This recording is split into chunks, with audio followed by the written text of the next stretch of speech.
Now on the Irish Rally podcast, we turn our attention to Barbados once more. Barbados Rally Carnival, of course, very much on the horizon for ourselves, the Irish Rally podcast. And there's a bit of news around that as well, because you'll see two ladies either side of me here on the screen. One is quite familiar to listeners and viewers of the Irish Rally podcast. It is, of course, our own Toni Kelly. Toni, you're very welcome.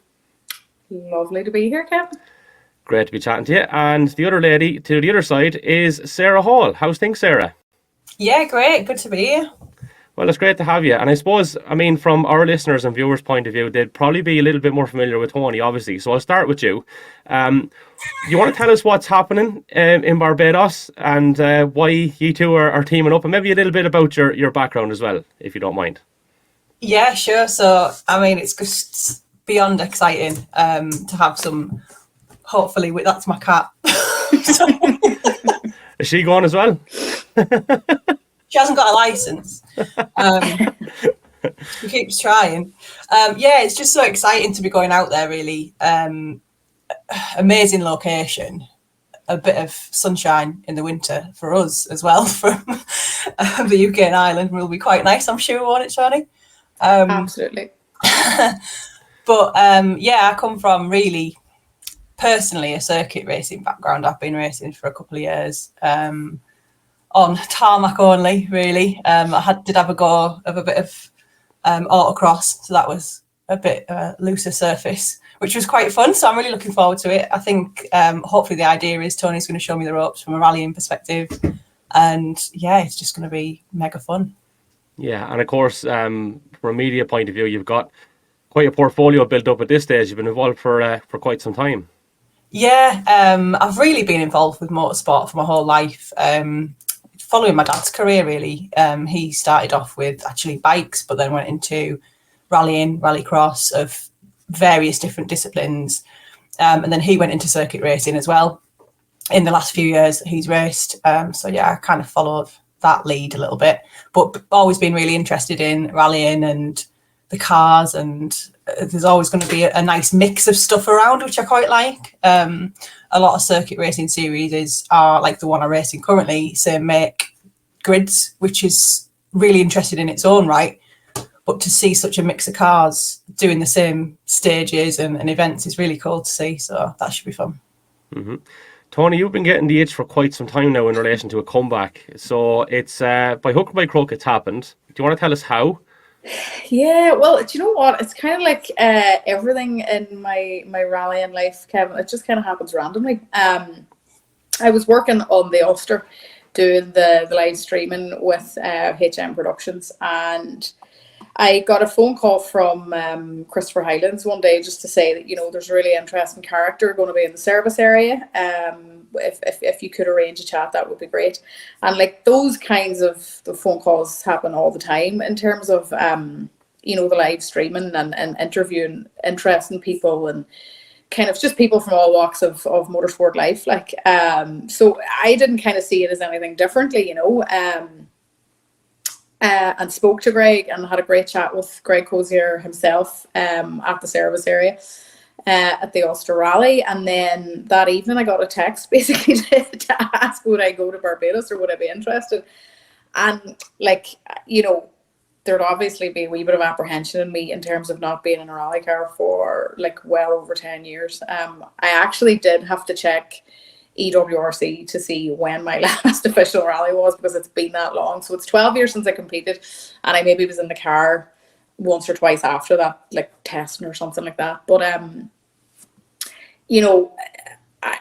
bar the wee bit of fear that I had, it was just, as Sarah says, it's such an unbelievable opportunity, and it was an immediate yes, because I have heard so much about Barbados over the years, randomly enough, because I don't know too much about rallies outside of Ireland, but for some reason Barbados genuinely has always caught my eye. I've always found it so fascinating that people get on a boat to go rallying, particularly over that side of the world, So as I say, speaking to Greg was exciting enough in itself, to kind of hear a wee bit more about Barbados and kind of the carnival and stuff. And then, as I said, when he asked, I definitely was just absolutely and it's a BMW compact, so it's back wheel drive. It's nothing that I'm used to, so it's just you know, to be going over there and kind of, you know, I think the attitude in Barbados is so laid back and it's all about the crack and enjoying the sport. I think that is all feeding into the pros for me getting back in, because I don't necessarily want to take it seriously anymore and to be driving a back while you drive and stuff like that. And then for Sarah and I to be kind of teaching each other and helping each other out in each other's different disciplines and stuff, like it's all about, to me it's looking like it's all going to be about the crack, like. So I couldn't say no, you know, so I'm super excited to get over there and get behind the wheel again. Yeah, it's a great way to, I suppose, reintroduce yourself into the sport that, you know, let's be honest, I suppose when you were, go back, 10, 11, 12 years, whenever it was, you were quite serious about it, you know, and then I suppose you couldn't possibly have imagined that it would take maybe that length of time to get back again. But whenever the opportunity comes up like this, which is once in a lifetime, of course, and it's kind of in that laid back manner as such, sure, it's ideal, really, isn't it? Exactly that. Like, I mean, I'm so lucky, as you say. Like, when I was rallying, it was very serious for me. I would be quite serious by nature anyway, so it's not, you know, I think the sport definitely adds to the seriousness, but it's definitely in my nature. But you know, the lightheartedness and the fun around rallying is definitely something that I missed in my early days. And there was a time, it must be about 5 or 6 years ago now, again, I was offered a beautiful, actually an incredible opportunity to drive. But at that time, I actually said no, and I was so humbled to be asked, but I kind of wasn't ready, or I wasn't able, you know, to kind of just, at that point, I didn't think that I could get into a car for a weekend and then let it go after that.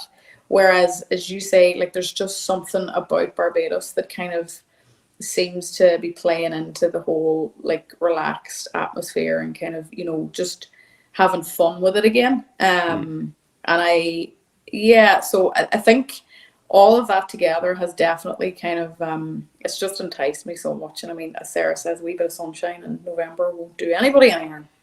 Absolutely, yeah. Bit of vitamin D, and that's probably on the tamer side of things. There's much more serious concoctions, I'd say, might enter the body as well. But Sarah, from your point of view, I guess, you know, Tony's mentioned she had a chat with Greg or whatever. How does this partnership then kind of develop, I suppose? So I was working for the last few years with the BTRD Rallycross Championship over here. And I was doing their presenting side of things for the TV coverage and a bit of media stuff for them. So obviously got to meet a whole array of people in different disciplines, as well as the rallycross, Greg being one of them. So he actually came over with another driver from Barbados a couple of years ago and did an event with us. So I met him then, kept in touch, basically kind of went from there. Yeah, Greg got in touch and said, you know, do you want to come over? We're running this. And really the same as Toni, it didn't take long to say yes. Just yeah, all the different aspects that Toni's covered there. Just, it's not so much about the driving as much as that's a huge part of it.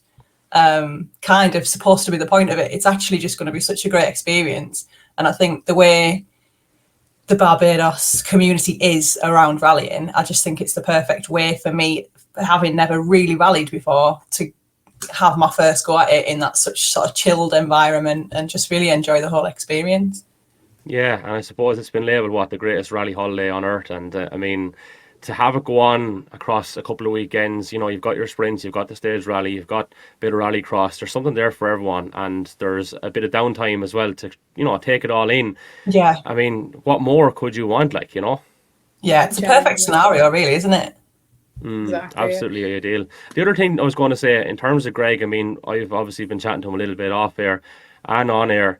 He doesn't strike me as the type of guy that adds 2 and 2 and gets 5 now. He's fairly on the ball with stuff, like, so he saw this come together, and obviously, you know, he's very much in tune. He knows what he wants to do. I mean, the calls that we've had, I wouldn't like to tell you what time it is, but I wouldn't be up at that time myself.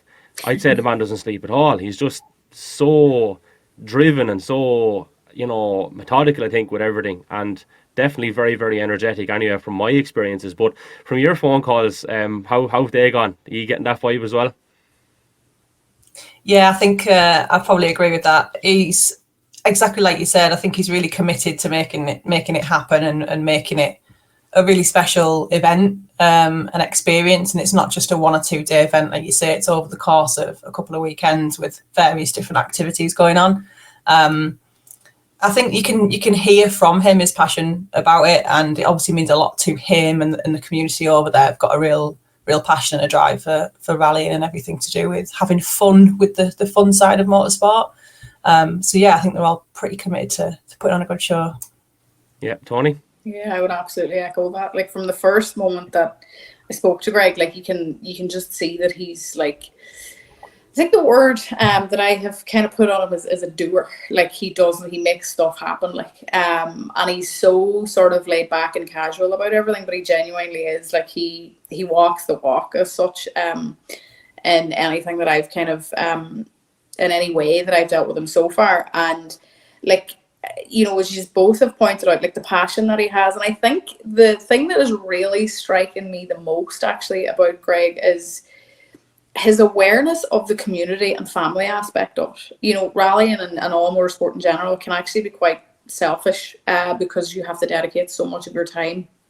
And I think, you know, an awful lot of the time family or friends or whatever kind of get left to the wayside because the sport requires so much off of you. And I think that's where this carnival and this week is actually so incredible, because it genuinely is taking everybody into consideration. Like, you know, okay, not everybody's going to be able to do it, like, but anybody that's in motorsport can make things happen to a certain extent. So I think, like, the idea of being able to take your whole family away for a week at the end of the year and like celebrate the year you've had and thank them, you know, with the sun holiday while you get to do a wee bit of rallying yourself. It's just a beautiful way to end the year, I think, and it's a really lovely way to spend time together, like with your people or your family or whoever, and truly kind of enjoy the sport together. And I think in general, like, even if you look back at the old RPM footage, like, you know, the Bajans it all just seems like this massive community. And we would know that anyway from our perspectives in our own communities or our own, you know, countries or whatever. And like, it is such a close-knit thing anyway. But over there, it just seems to be like fun. Like, fun is the main thing, which I think is such a hard thing to do. It's trying to get that happy medium of being serious and taking the sport seriously in terms of like safety and, you know, respect for the amount of time and money and effort people have put in, but also like, let's not forget fun. Let's not forget to include everybody that makes this happen, you know. So I think it's like, I think they've done an incredible job, and I would be thinking that Greg has an awful lot to do with that, because, as we said, his passion for the sport, but also probably just his personal kind of approach to life, you know, include everybody and make sure you're including fun, you know.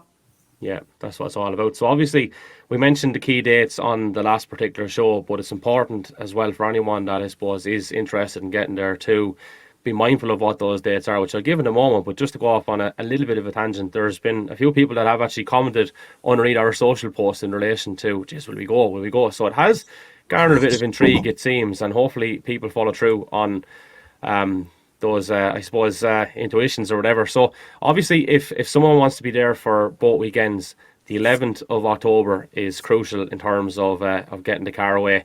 And then on the 8th of November, if you're planning on competing for the second weekend, that's when you got to be mindful about getting the car across. So look, there's still time there. I suppose the entry and all is quite reasonable. There's a lot of subsidy in place, and it's great to see the whole thing get that bit of backing. I was actually thinking maybe the government over here might have a chat with some of the organisers of that, and we might have Rally Ireland for sure in the next couple of years here, Toni. But yeah, I mean, those are important to be mindful of, those dates, aren't they? They are. Like, we do, like, you know, there's not that long left, but at the same time, like, most people that are rallying, you know, they're doers by nature anyway, so they can get things organised quite quickly, and they have the ways and means to get these things done. So like, get your car onto a trailer and get it over to the boat in the UK by the 11th, and then that's it. Like, Greg and his team look after it from there, and genuinely, by the sounds of it, there's not one other thing that you need to worry about other than catching your flight. Like, and I think to be fair to them, they have made it so easy. And Greg is so approachable himself. Like, just give him a WhatsApp and arrange a call, and he'll help you with absolutely everything.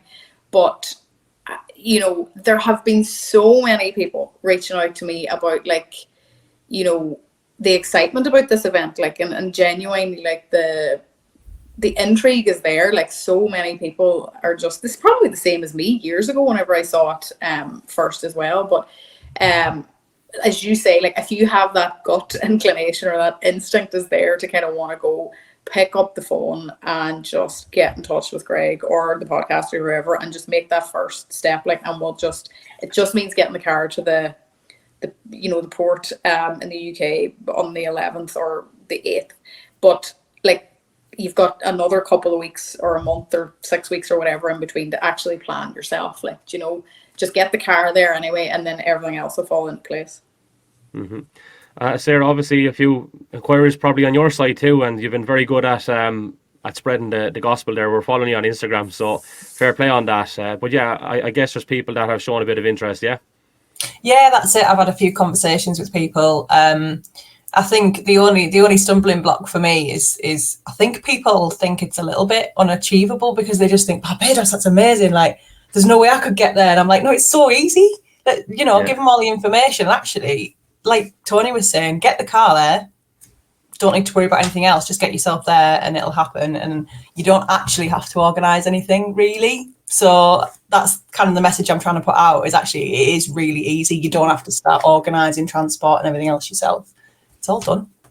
Yeah, it's as laid on as something can be. I mean, in many ways, it's what we waiting for kind of thing. You know what I mean? I think if I had a car myself, I'd have it gone by now. But yeah, like, from both of your point of view, then. So I said this to Toni off here a couple of weeks back. There's quite a lot of similarities in both of you. So obviously, from the competitor point of view, from the media point of view.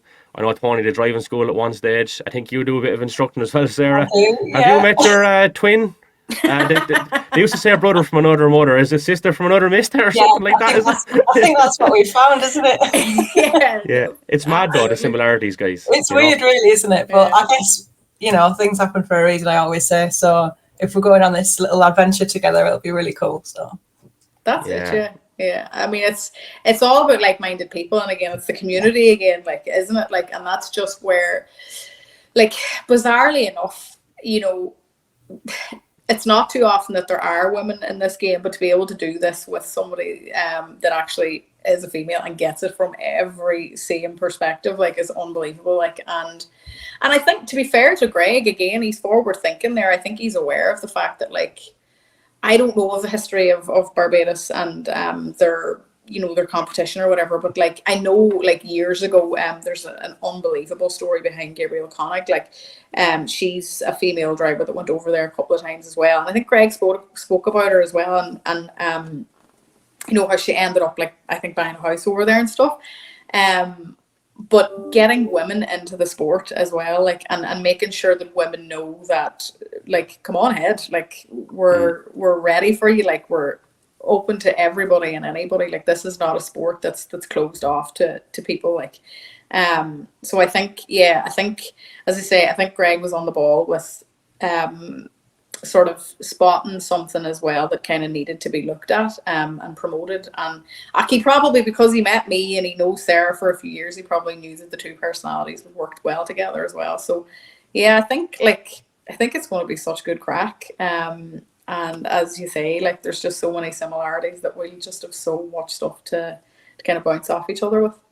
Yeah, I think it is a very shrewd move, in fairness. And as we said earlier, he's no flat tire, in fairness to him. But the landscape is changing for the better when you mention women in motorsport. And Sarah, I'll bring you in on this, because I know me and Toni would have had conversations, albeit probably not on air, about this, whereby I guess when Toni was starting off, it was still somewhat of a rarity. Yes, we're going back to the 80s, we've had female competitors for years, but now it's very much normalised. It's not, oh look, there's a girl competing. It's like, sure, geez, there's a load of them. And I think that's particularly pleasing, and I'm sure it's the same for you across the pond. Yeah, 100%. It's always been, we've always been a bit of a minority, and you know what? We always will be to a degree. For me, the equality side of it isn't 50-50 split men and women, it's just probably never going to be that way. More men like motorsport than women do, and that's, to me, that's fine. It's just opening up that opportunity to any women who do want to do it and feel like there's a barrier there. It's a rare occasion really now I ever get, I don't know about Toni, I ever get anything that's a problem. I'm just part of the team and part of the paddock, and it's not, I'm just me and I'm treated as me. Yeah, it should just be like that. And like you said, there's more women getting into it, and I like to push that side of it. I am quite active on the social media side of things, which I enjoy doing. There's a few people who follow me who are female, and they're, oh yeah, this is really cool, I can't believe you're doing this. And I'm like, you can do it as well. If I can inspire even one person to just get up and have a go that wouldn't have, maybe they didn't think it was possible, or they wouldn't be welcomed. If I can prove that actually I'm right in the thick of it all regardless, then my job's done really. Yeah, and it's removing that kind of apprehension. And Toni, do you think if you were to start, like, just say, go back to when you were 16 or 17 and you're starting out now, would you feel that there is kind of less of that mental barrier than maybe what there was when you started? Or did you ever feel like it was there when you started that time anyway? You see, personally, I have actually been very privileged, and I never felt that barrier was there. But in recent years, I've worked out why that is, and it's because I grew up in a car garage with my dad. So I never, being around men all the time was just completely normal to me. It didn't. Is that the same for you? Sorry to cut across you. Is that the same for you, Sarah? We're literally like twins. Yeah, exactly. I'm starting to get freaked out now. I'm back. I'm there. Come back, Kevin. Come back.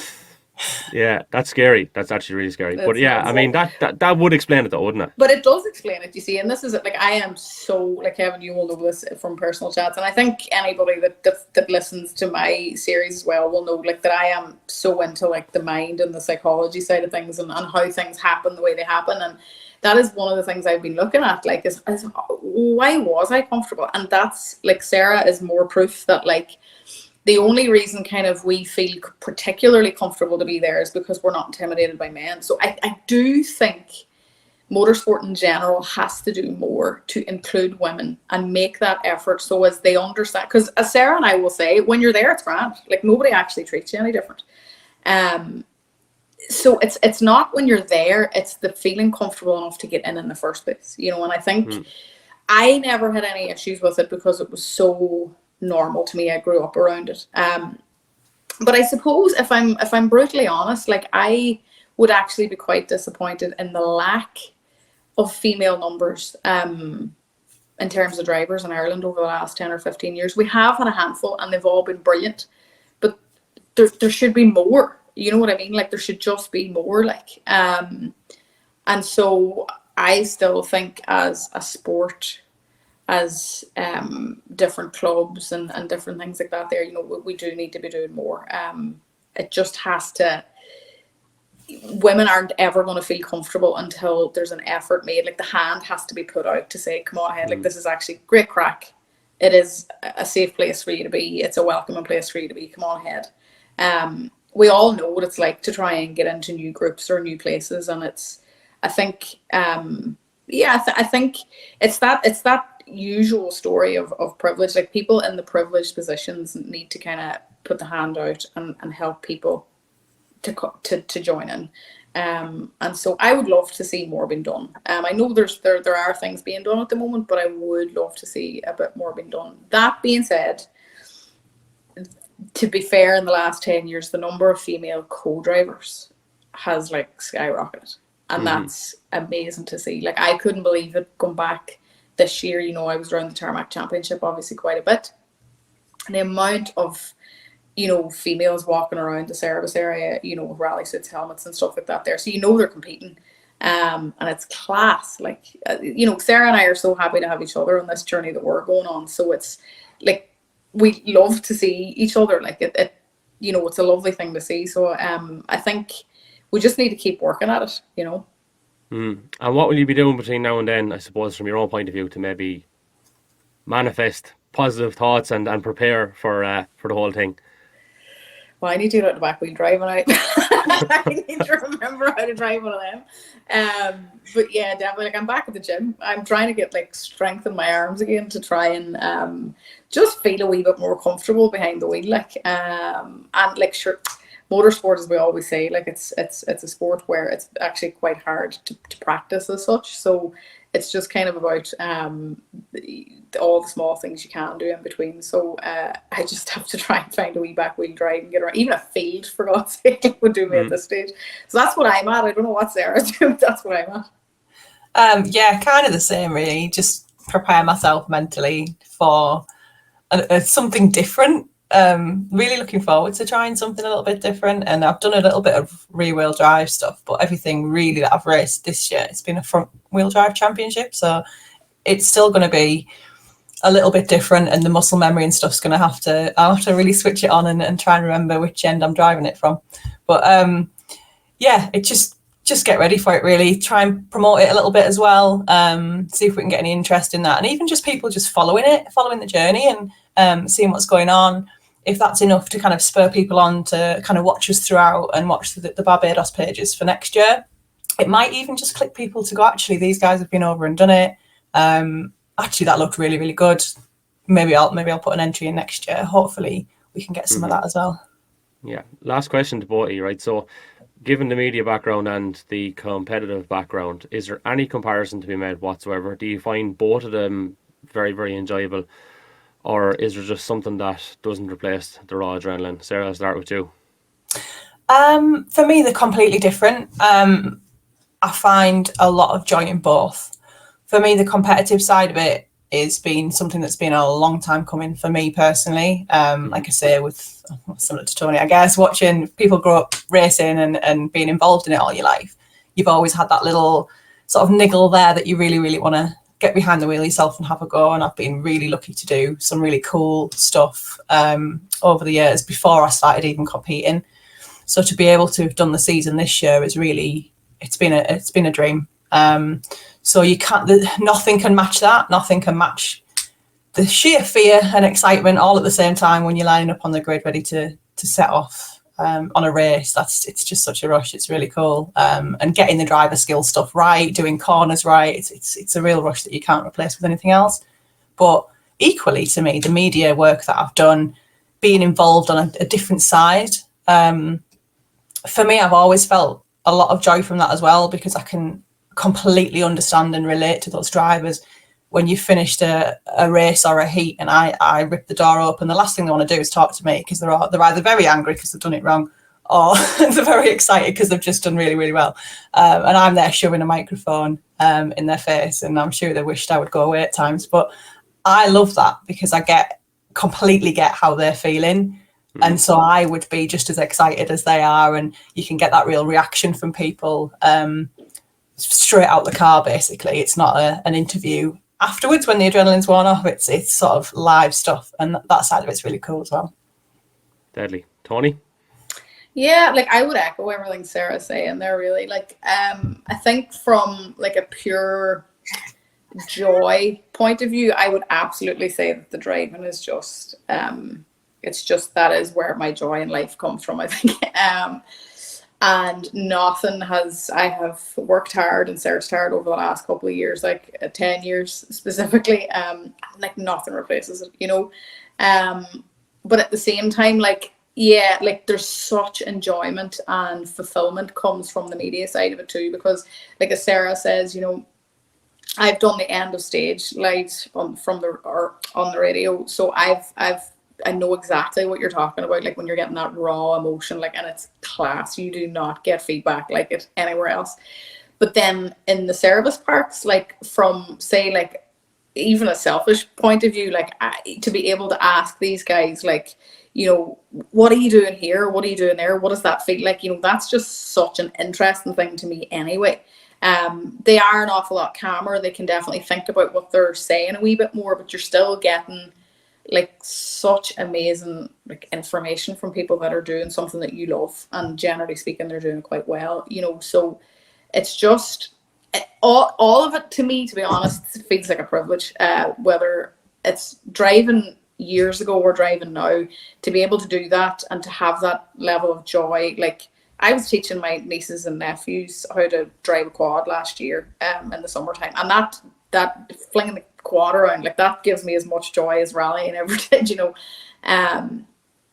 But like the same thing with the interviews as well. Like, it just feels like such a privilege to be able to stand and chat to these people at such, particularly at such vulnerable moments, you know, were such kind of joyous moments for them. So I don't know, to love the sport as much as we do, and to be able to do any of what we get to do, it all just seems like, as I say, a huge privilege, and I just feel so lucky to actually be involved in it at all. Yeah, and from the 6 competitive miles that I've done recently, I've struggled since to compare what it's felt like. So yeah, it was a 1.6k 6 times. Yeah, about 6 miles straight. That's what it is on the button. I fail to understand how you can go through that whole rush of adrenaline. You know, have it for 5 minutes, wherever you go to the car, 10 minutes, then be like, you know, it's left your body. But then it just builds back up again. And it's like, what's that song? Eat, Sleep, Rave, Repeat. Something like that, but a rally version. I've struggled to get my head around it. So I have not found anything that I can think of to compare to what that's like. And I was just sitting in there. There was no notes or anything, just there for the spin. I couldn't imagine what it was like going through a stage, be it driving or as a co-driver. So yeah, no, I think it's pretty cool what you're about to do, and I'm looking forward to catching up with you again. I think the next time we'll be chatting to Tui will actually be in Barbados live. So Yes. Yeah, that's going to be quite exciting, and you'll have, I don't know, at that particular stage, sure, you'll have a flavour of it. You'll be after competing, I think, will you, at that stage? I think Like we'll have done stage rally? yeah, we'll have done the stage rally, Sarah. Yeah. So like, I'll be a nervous wreck at the thought of what's to come. And Sarah will have had her experience on the rally stages. Like, Yeah, that's deadly. So yeah, we'll be slap bang in the middle of it then in Barbados. So look, all I can do is say the very best luck, Tony and Sarah, and thanks a million for having a chat with us here today. All right. thanks a for million, having us. Kevin.